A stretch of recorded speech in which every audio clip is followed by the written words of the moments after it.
Welcome to this meditative reading of the Bhagavad Gita, the sacred Hindu text. This is Chapter 2, Contents of the Gita Summarized.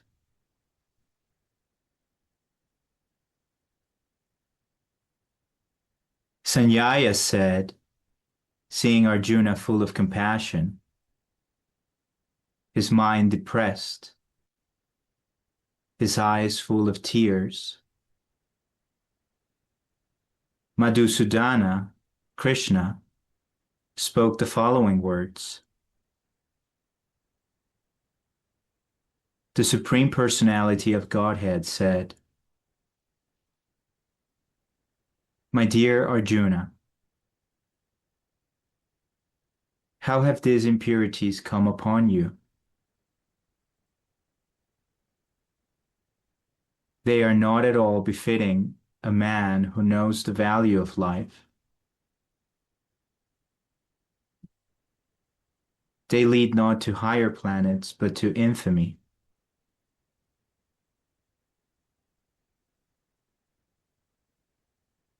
O son of Pritha, do not yield to this degrading impotence. It does not become you. Give up such petty weakness of heart and arise, O chastiser of the enemy.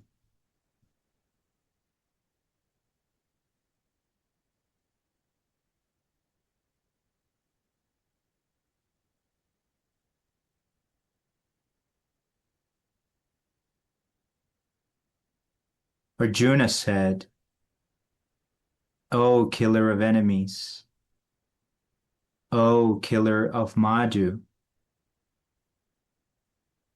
how can I counterattack with arrows in battle men like Bhisma and Drona, who are worthy of my worship?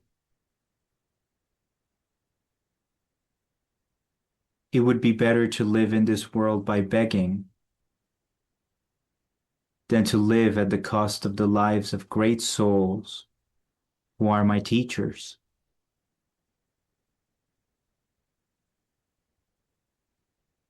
Even though desiring worldly gain, they are superiors. If they are killed, everything we enjoy will be tainted with blood.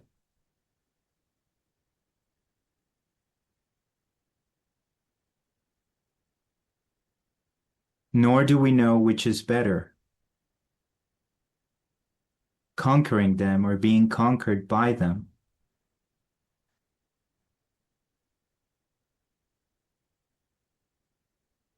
If we killed the sons of Dharatastra, we should not care to live.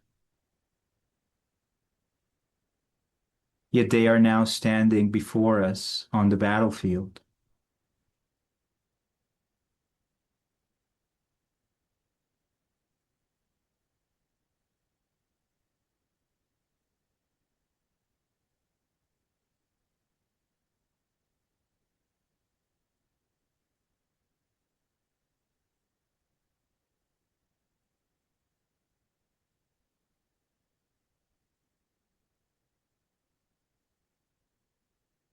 Now I am confused about my duty and have lost all composure because of miserly weakness.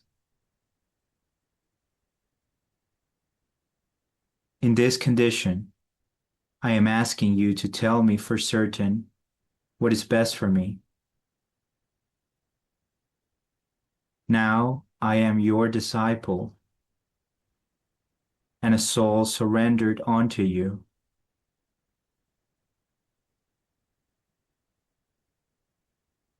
Please instruct me.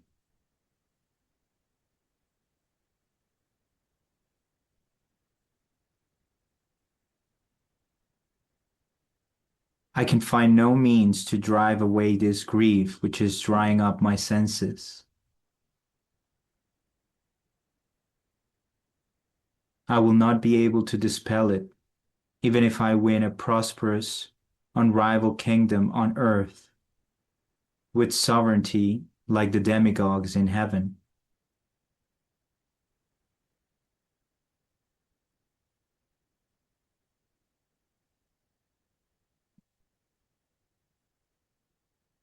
Sanjaya said, having spoken thus, Arjuna, chastiser of enemies, told Krishna, Govinda, I shall not fight, and fell silent.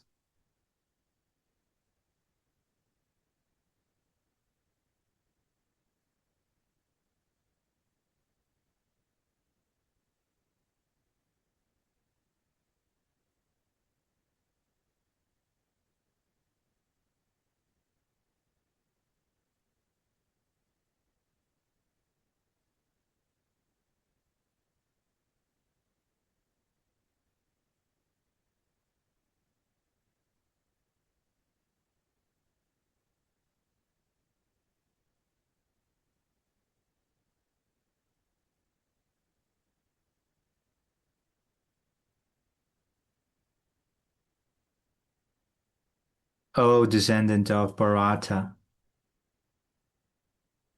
At that time Krishna, smiling, in the midst of both the armies, spoke the following words to the grief-stricken Arjuna.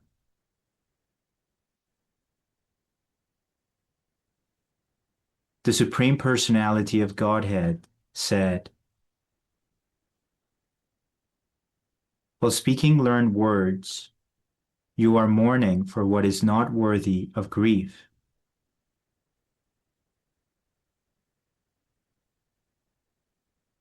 Those who are wise lament neither for the living nor for the dead.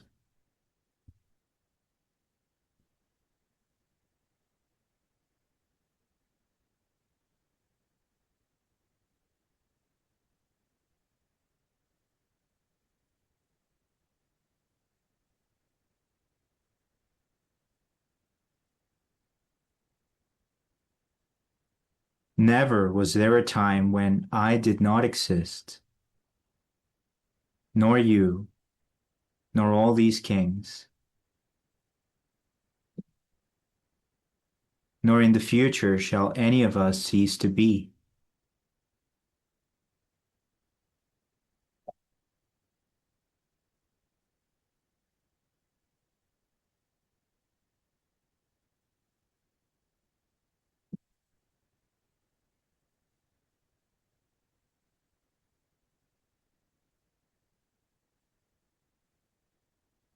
As the embodied soul continuously passes in this body from boyhood to youth to old age, the soul similarly passes into another body at death.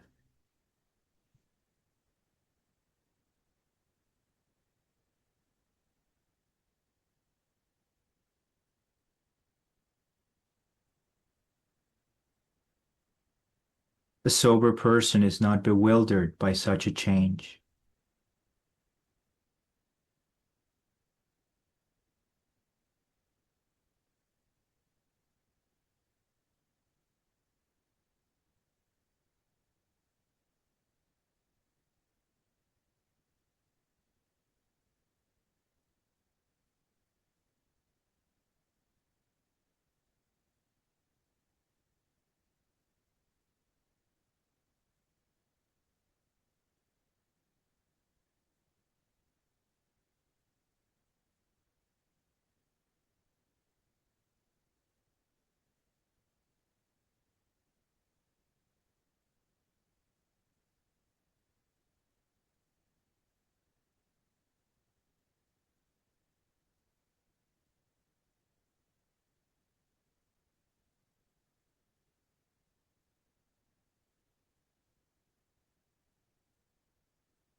O son of Kunti, the non-permanent appearance of happiness and distress, and their disappearance in due course, are like the appearance and disappearance of winter and summer seasons.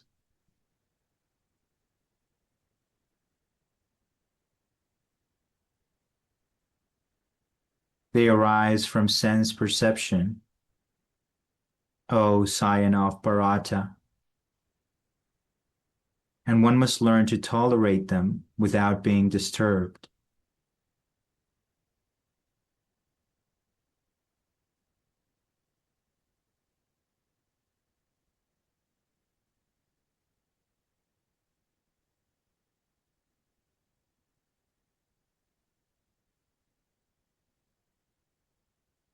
O best among men, Arjuna, the person who is not disturbed by happiness and distress, and is steady in both, is certainly eligible for liberation.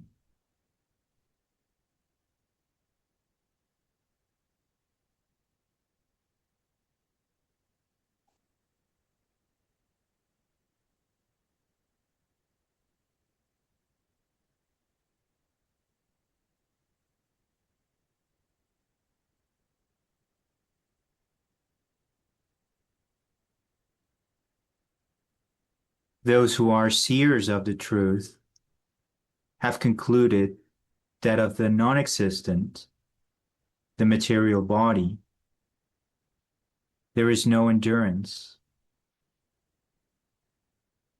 and of the eternal, the soul, there is no change.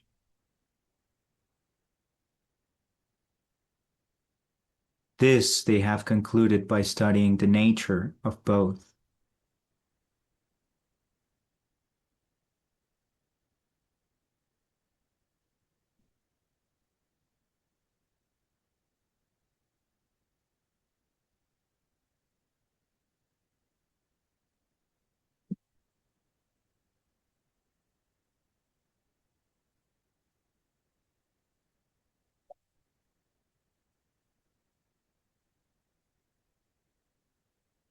That which pervades the entire body you should know to be indestructible.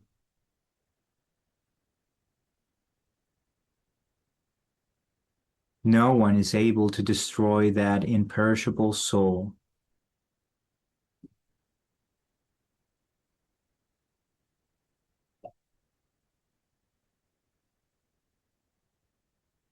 The material body of the indestructible, immeasurable, and eternal living entity is sure to come to an end. Therefore, fight, O descendant of Bharata.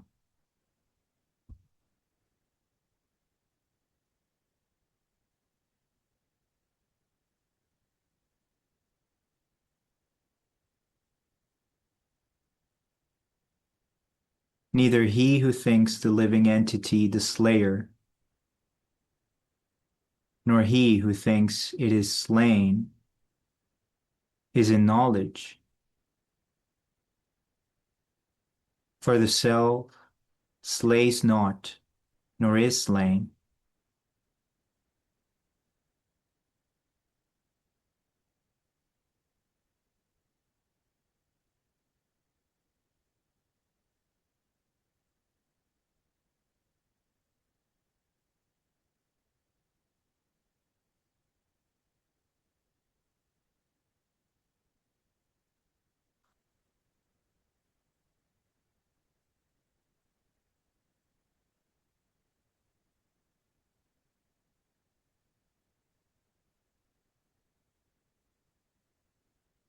For the soul, there is neither birth nor death at any time.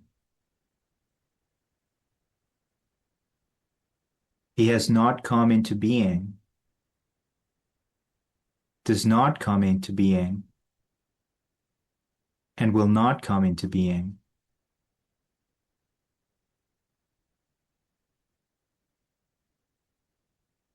He is unborn, eternal, ever existing, and primeval.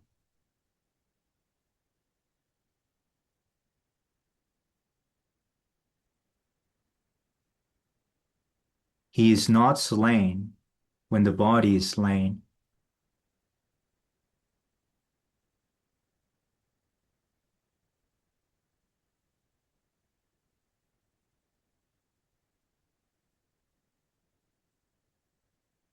O Partha, how can a person who knows that the soul is indestructible, eternal, unborn, and immutable kill anyone or cause anyone to kill?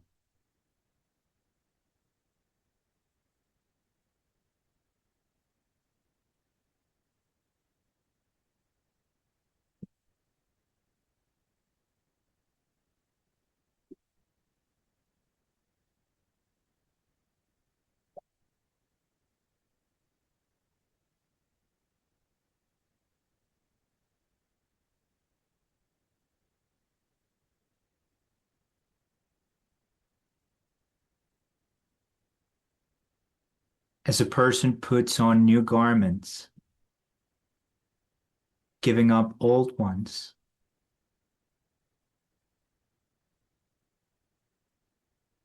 the soul similarly accepts new material bodies, giving up the old and useless ones.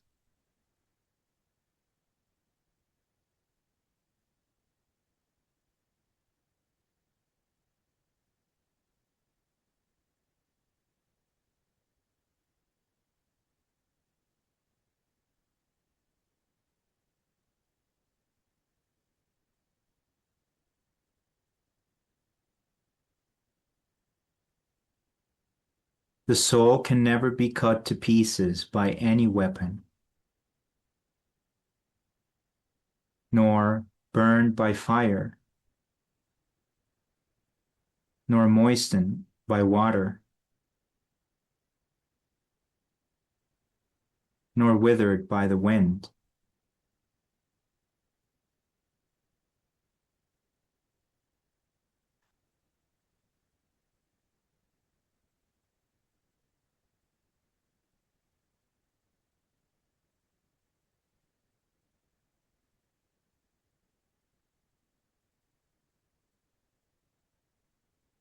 This individual's soul is unbreakable and insoluble,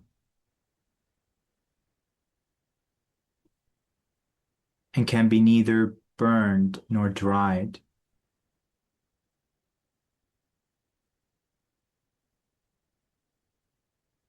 He is everlasting, present everywhere, unchangeable, immovable, and eternally the same.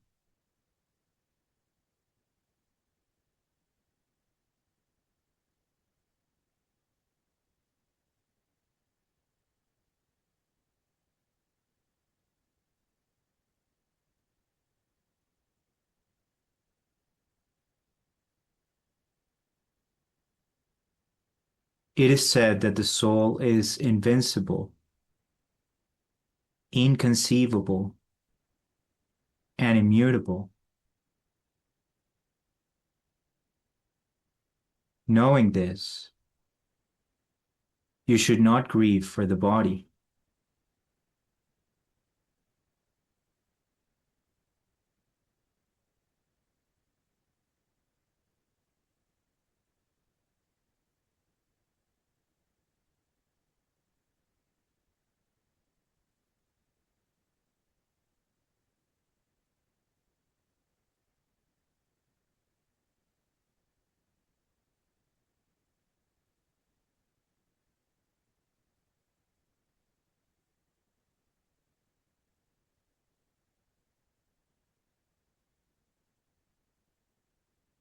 If, however, You think that the soul will always be born and die forever. You still have no reason to lament, O mighty armed.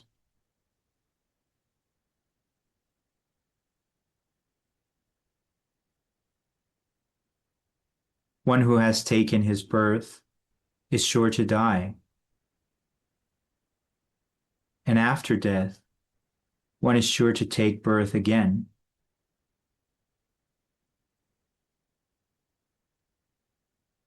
Therefore, in the unavoidable discharge of your duty, you should not lament.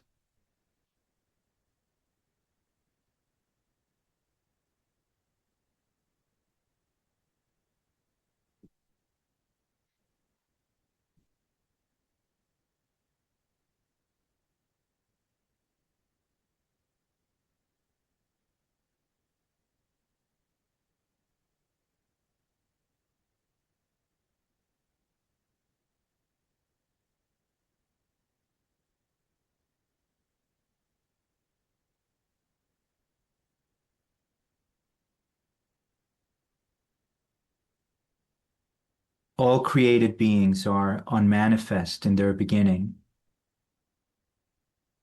manifest in their interim state, and unmanifest again when annihilated.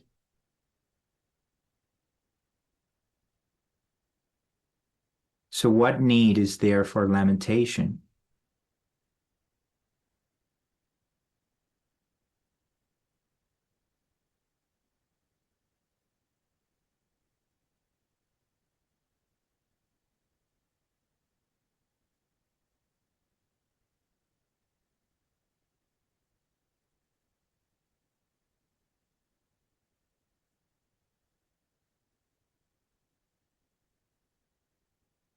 Some look on the soul as amazing. Some describe him as amazing. And some hear of him as amazing, while others, even after hearing about him, cannot understand him at all.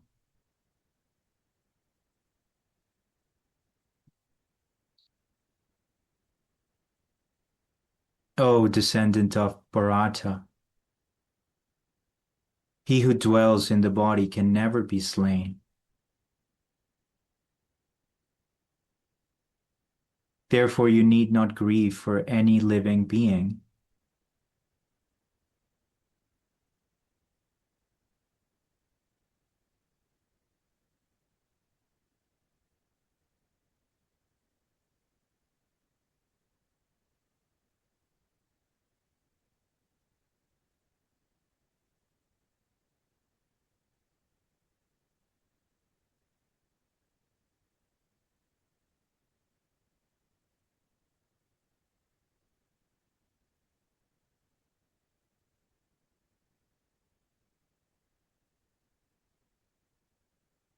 Considering your specific duty as a Kshatriya,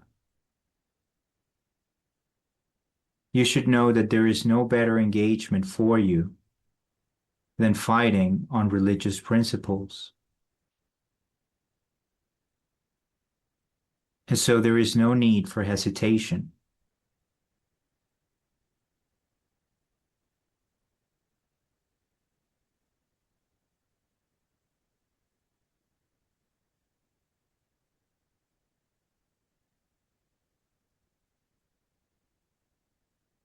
O Partha, happy are the Kshatriyas to whom such fighting opportunities come unsought, opening for them the doors of the heavenly planets.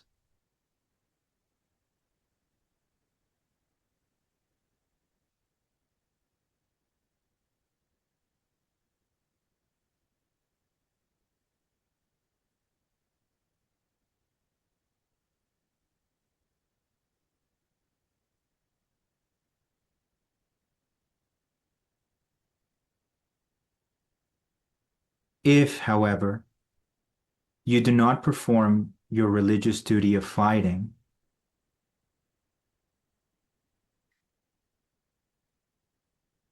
then you will certainly incur sins for neglecting your duties, and thus lose your reputation as a fighter.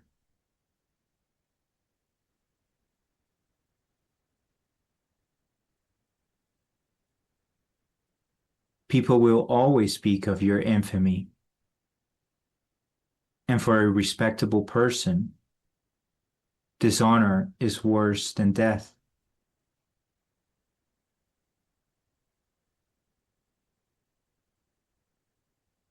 The great generals who have highly esteemed your name and fame will think that you have left the battlefield out of fear only, and thus they will consider you insignificant.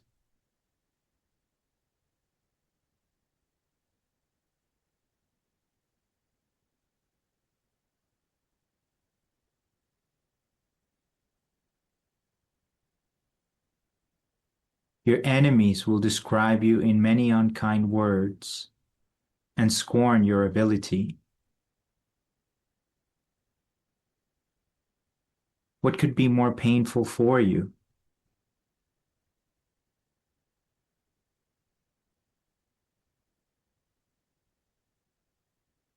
O son of Kunti, either you will be killed on the battlefield and attain the heavenly planets, or you will conquer and enjoy the earthly kingdom. Therefore, get up with determination and fight.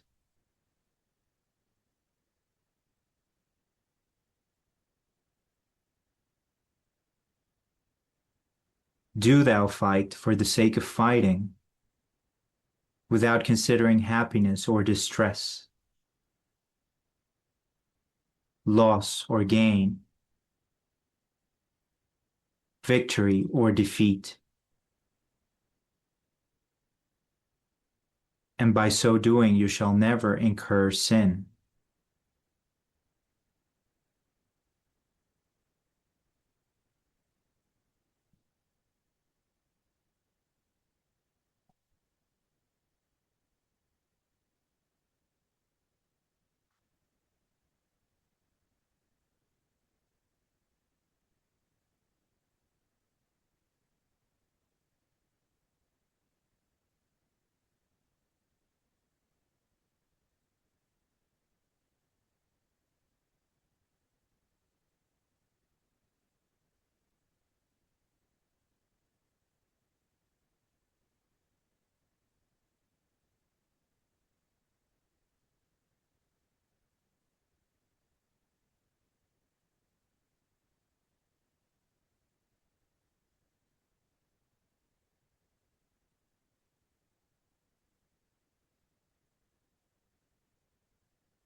Thus far, I have described this knowledge to you through analytical study. Now listen as I explain it in terms of working without fruitive results.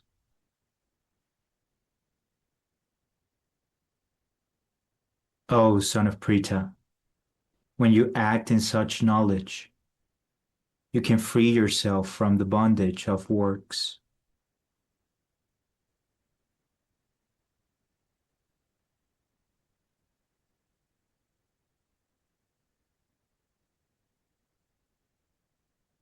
In this endeavor, there is no loss or diminution. and a little advancement on this path can protect one from the most dangerous type of fear.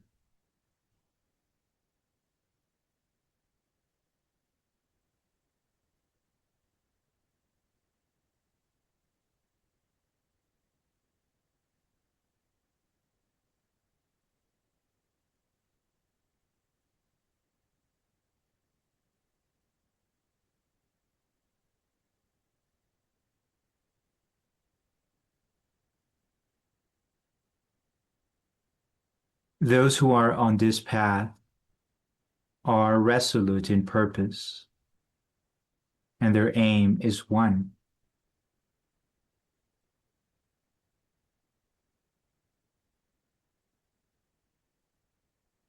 O beloved child of the Kurus, the intelligence of those who are irresolute is many-branched.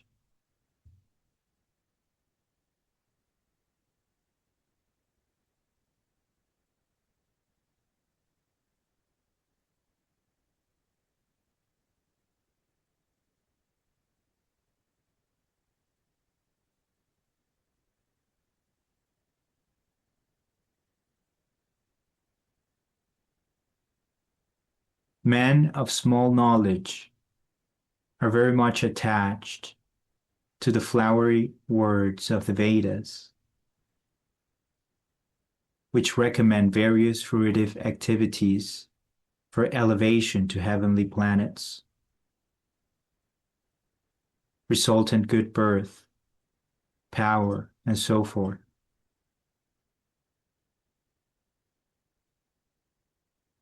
Being desirous of sense gratification and opulent life,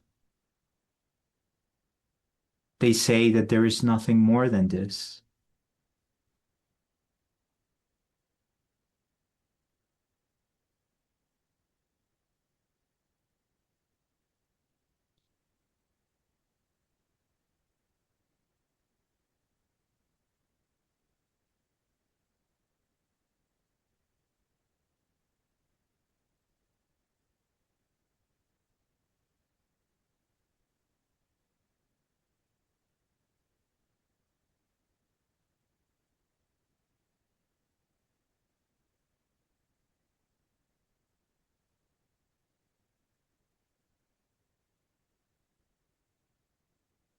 In the minds of those who are too attached to sense enjoyment and material opulence, and who are bewildered by such things, the resolute determination for devotional service to the Supreme Lord does not take place.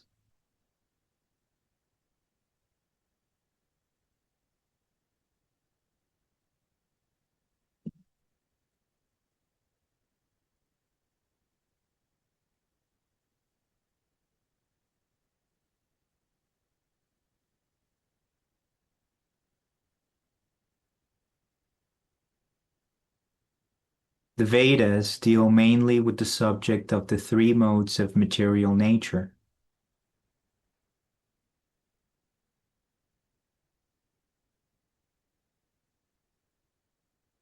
O Arjuna, become transcendental to these three modes.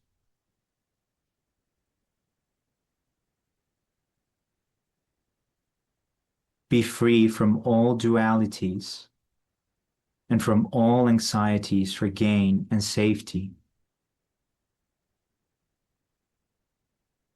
and be established in the self.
All purposes served by a small well can at once be served by a great reservoir of water.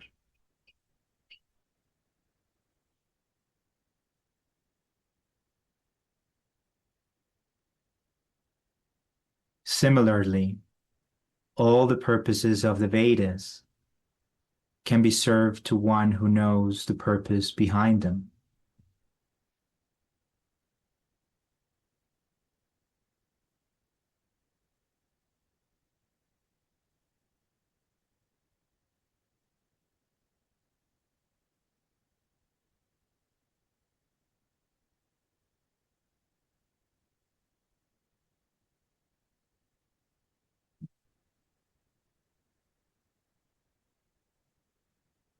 You have a right to perform your prescribed duty, but you're not entitled to the fruits of action.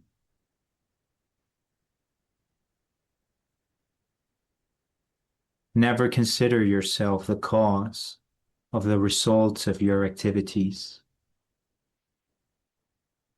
and never be attached to not doing your duty.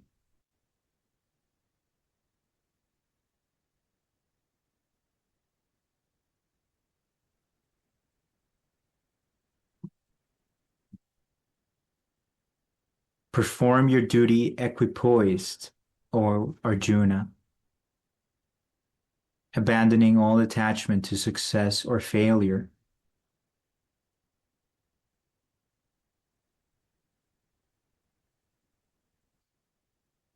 Such equanimity is called yoga.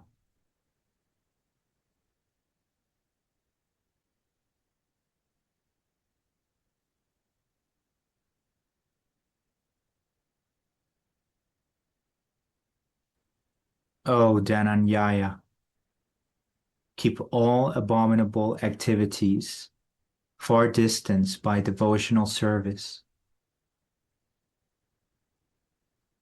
And in that consciousness, surrender unto the Lord.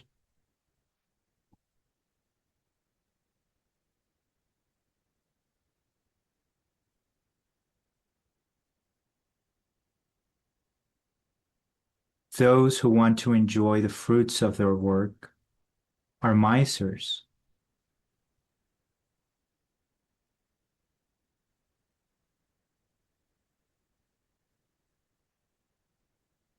A man engaged in devotional service rids himself of both good and bad reactions, even in this life.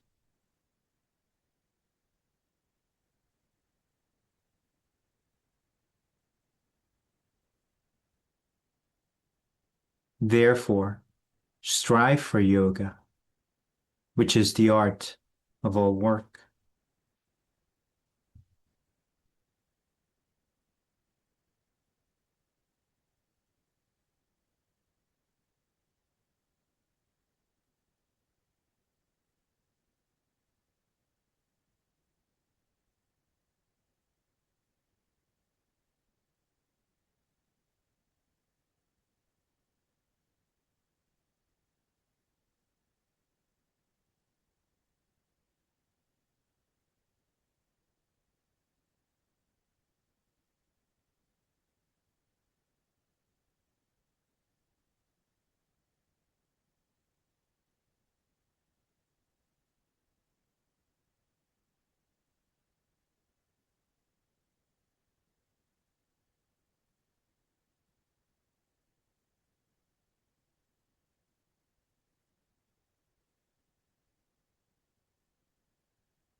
By thus engaging in devotional service to the Lord,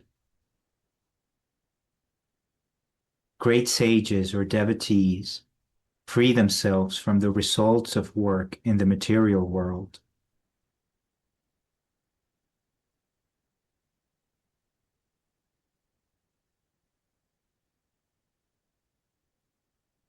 In this way, they become free from the cycle of birth and death.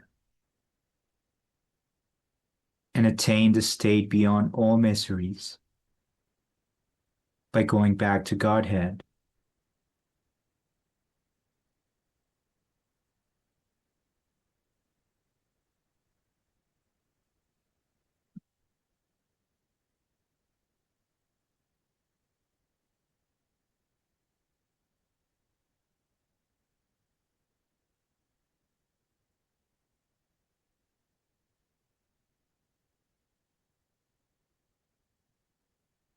When your intelligence has passed out of the dense forest of delusion,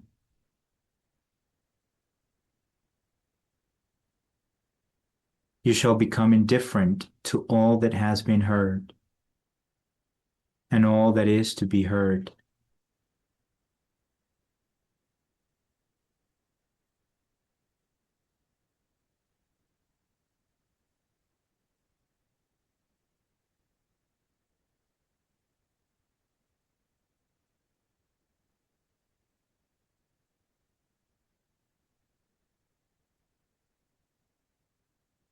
When your mind is no longer disturbed by the flowery language of the Vedas, and when it remains fixed in the trance of self-realization, then you will have attained the divine consciousness.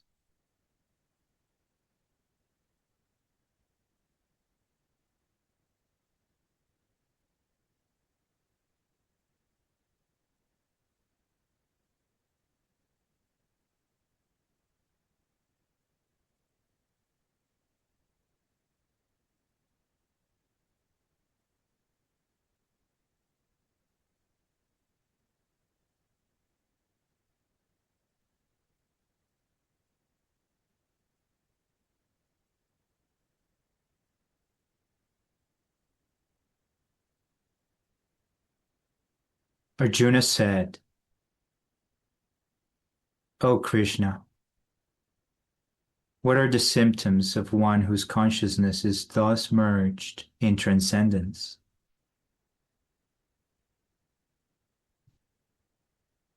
How does he speak?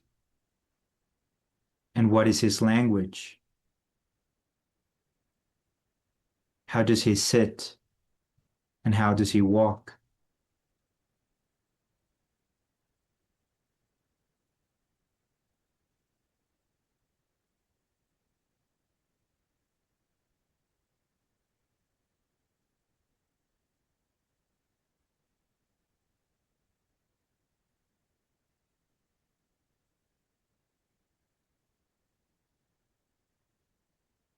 The Supreme Personality of Godhead said, "O Partha, when a man gives up all varieties of desire for sense gratification, which arise from mental concoction, and when his mind, thus purified, finds satisfaction in the self alone,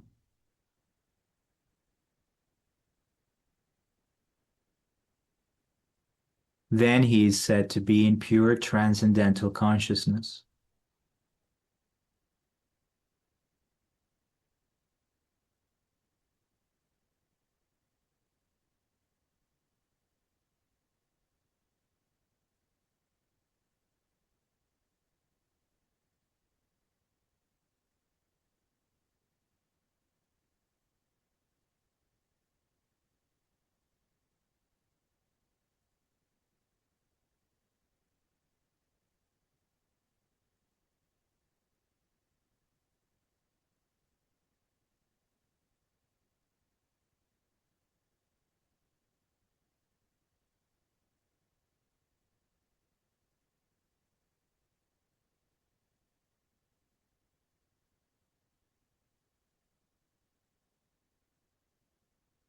One who is not disturbed in mind, even amidst the threefold miseries, or elated when there is happiness, and who is free from attachment, fear, and anger,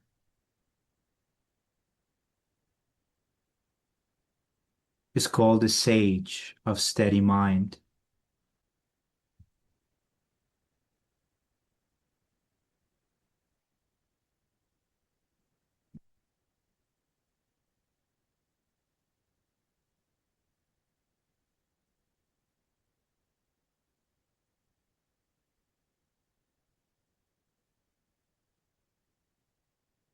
In the material world, one who is unaffected by whatever good or evil he may obtain,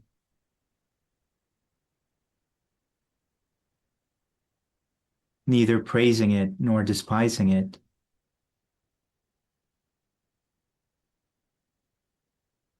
is firmly fixed in perfect knowledge.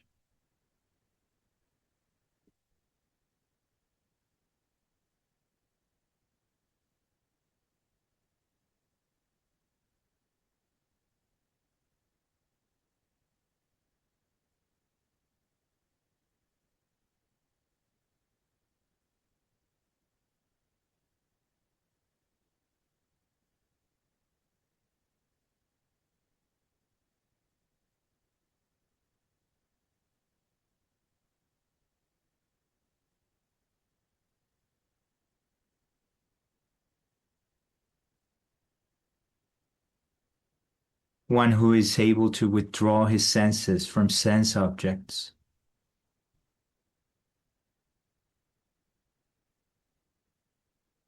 as the tortoise draws its limbs within the shell,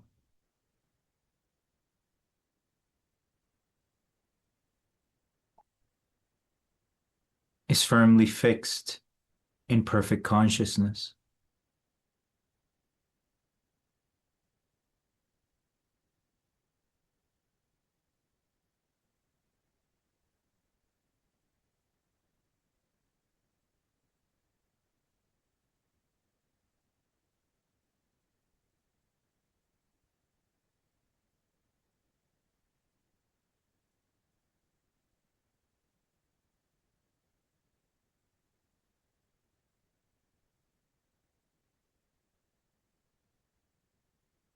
Though the embodied soul may be restricted from sense enjoyment, the taste for sense objects remains.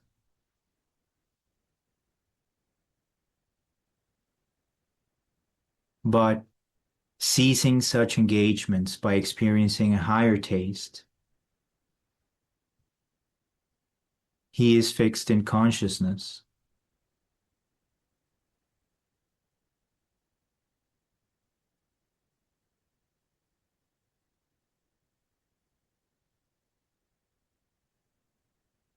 The senses are so strong and impetuous, O Arjuna, that they forcibly carry away the mind, even of a man of discrimination who is endeavoring to control them.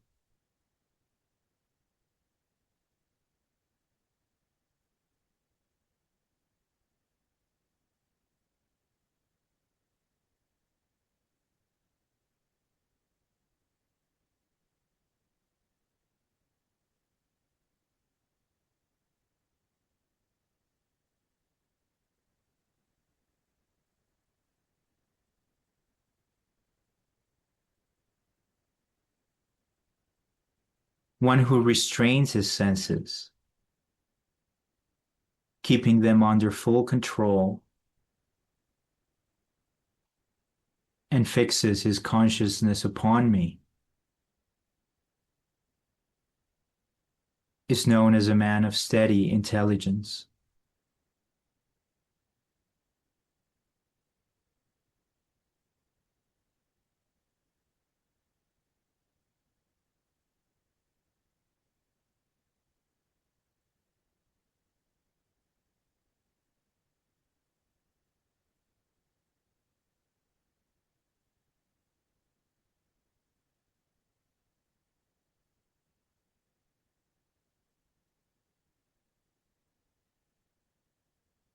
While contemplating the objects of the senses, a person develops attachment for them,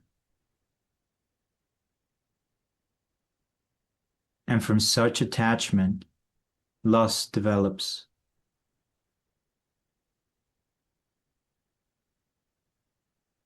And from lust, anger arises.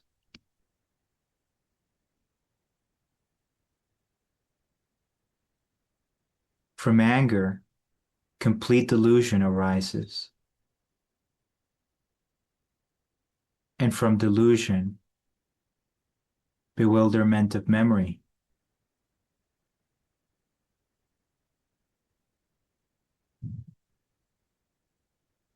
When memory is bewildered, intelligence is lost.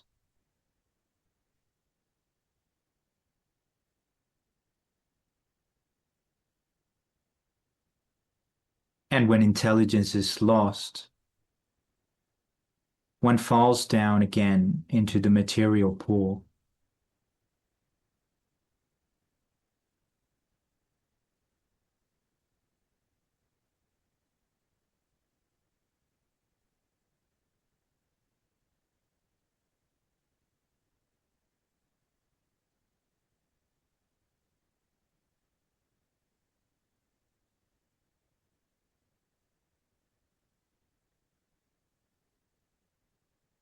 But a person free from all attachment and aversion, and able to control his senses through regulative principles of freedom,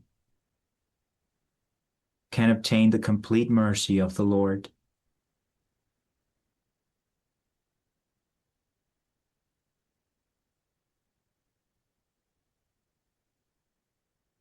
For one thus satisfied in Krishna consciousness, the threefold miseries of material existence exist no longer.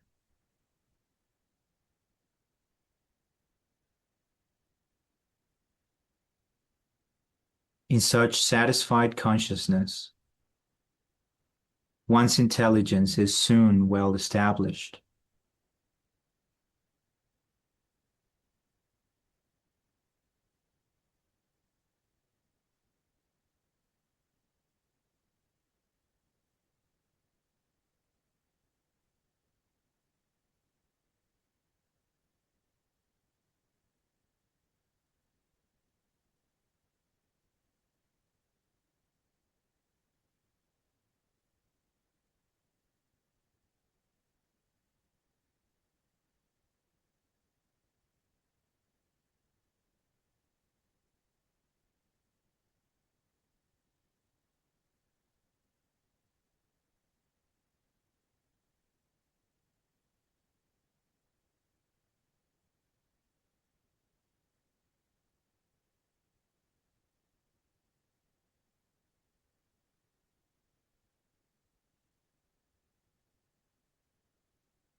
One who is not connected with the Supreme can have neither transcendental intelligence nor a steady mind.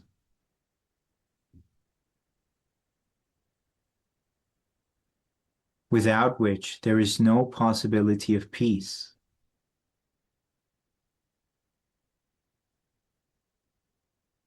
And how can there be any happiness without peace?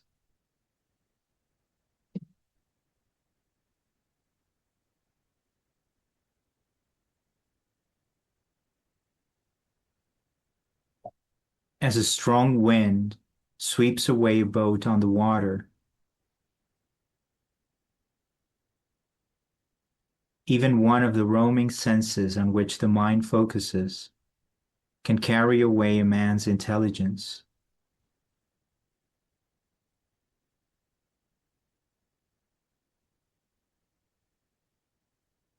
Therefore, O mighty armed, one whose senses are restrained from their objects is certainly of steady intelligence.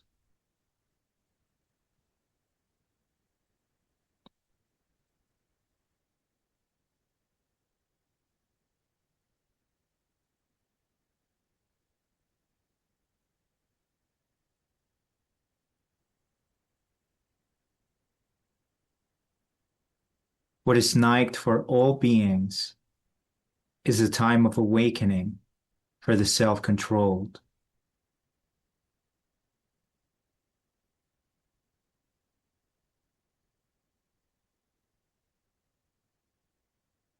And the time of awakening for all beings is night for the introspective sage.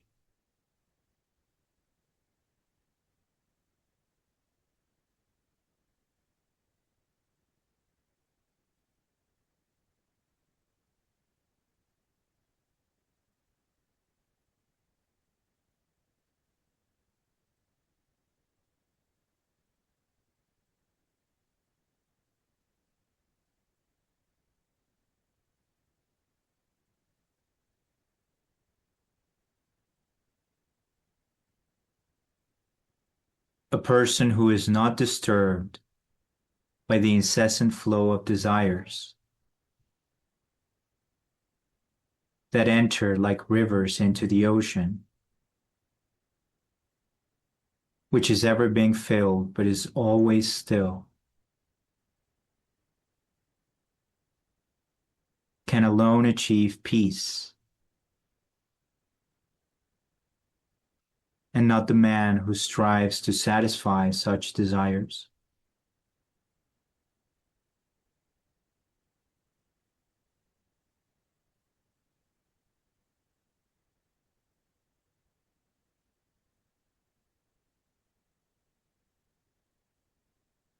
A person who has given up all desires for sense gratification,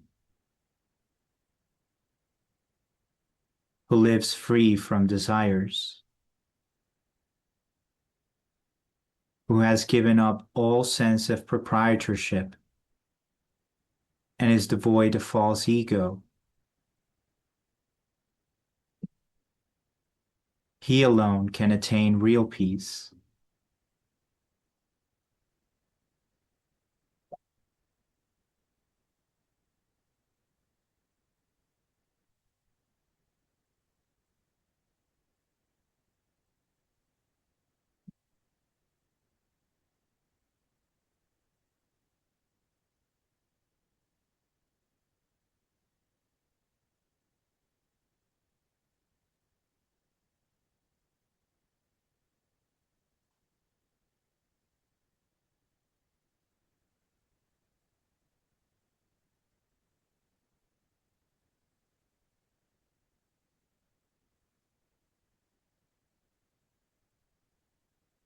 That is the way of the spiritual and godly life, after attaining which a man is not bewildered.